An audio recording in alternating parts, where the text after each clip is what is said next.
ஏங்க இது வந்து பாருங்க இது பஸ் ஸ்டாண்டோட கீழ்த்தளத்தில் இந்த பஸ் ஸ்டாண்டு எப்படி வடிவமைக்கப்பட்டிருக்கு அப்படின்னு சொல்லிட்டு ஒரு மாதிரியாக ரெடி பண்ணி வச்சுருக்காங்க.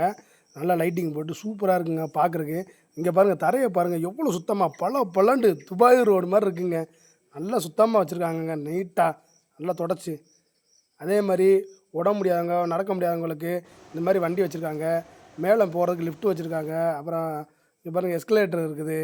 எல்லா வசதியும் இந்த பஸ் ஸ்டாண்டில் இருக்குங்க. வெளியில் ஃபுல்லாக மஃப்சல் பஸ்ஸுங்க. கீழே மஃப்சல் பஸ் நிற்கிறதுக்குன்னே 6 நடைமேடை இருக்குங்க. ஒவ்வொரு நடைமேடையிலும் ஒவ்வொரு ஏரியா பஸ் இருக்குதுங்க. திருச்சி பஞ்சபுரம் இருக்கிற புது சென்ட்ரல் பஸ் ஸ்டாண்டுங்க.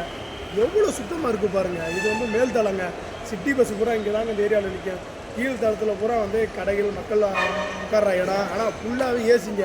அவ்வளோ அருமையாக சுத்தம் பண்ணி வச்சுருக்காங்க. என்ன சொல்லுவாங்க, வடிவேல் சார் சொன்ன மாதிரி துபாய் ரோட பார்த்துருக்கியா, எப்படி பழம் அப்படி சோறை போட்டு சாப்பிடலாம், அந்த மாதிரி இருக்குங்க பஸ் ஸ்டாண்டு. மக்களை தயவு செய்து யாருமே வந்து குப்பையில் போடாதீங்க. நம்ம தான் பத்திரமா வச்சுக்க மாட்டோம். பாத்ரூம் போனால் தண்ணி ஊற்றுறது இல்லை, டாய்லெட் போனாலும் தண்ணி ஊற்றுறது இல்லை. நம்ம வீடை எப்படி சுத்தமாக வச்சுருக்கோம் அதே மாதிரி நம்ம பஸ் ஸ்டாண்டை நம்ம சுத்தமாக வச்சுருக்கோங்க.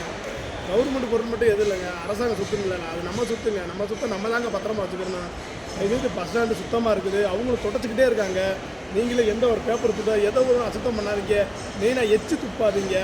கழிப்பறைகள்லாம் இருக்குது, ரெஸ்ட் ரூம் நல்லா கட்டி கொடுத்துருக்காங்க. முக்கியமாக இந்த பஸ் ஸ்டாண்டில் திருநங்கைகளுக்கு அப்படின்னே வந்து தனியாகவே ரெஸ்ட் ரூமை ரெடி பண்ணி கொடுத்துருக்காங்க. இது வந்து ஒரு வரவேற்கத்தக்க விஷயமுங்க. கவர்மெண்ட் வந்து பார்த்து ஒவ்வொரு விஷயம் செய்கிறாங்க. மக்களாக நம்மளை தான் வந்து அதை நல்ல முறையாக பயன்படுத்திக்கிறணும். அசுத்தம் பண்ண வேணாம். எல்லாமே சூப்பராக இருக்குது. மேலே பூரா சிட்டி பஸ்ஸு, கீழே பூரா மஃப்சல் பஸ்ஸு. அருமையாக இருக்குது. 6 நடைமேடை இருக்குது. ஒவ்வொன்றும் ஒவ்வொரு விதமாக. உங்களுக்கு தெரியலை, போய் பயப்படுவோம், என்ன பண்ணுறது, எப்படி போய் பஸ்ஸை பார்க்குறது அப்படிலாம் நினைக்க வேணாம். எல்லா இடத்துலையுமே தகவல் மையம் அமைச்சிருக்காங்க.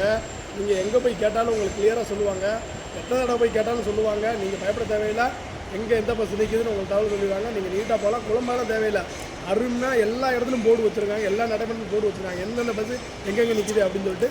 நீங்கள் பயப்பட தேவையில்லை. தெளிவாக போய் நீங்கள் பஸ்ஸில் ஏறி உட்காரலாம். ரொம்ப சுத்தமாக இருக்குது. பஸ் ஸ்டாண்டு நீட்டாக இருக்குது. நம்ம தான் அதை பத்திரமா பார்த்துக்கிறணும் மக்களே. நன்றி மக்களே.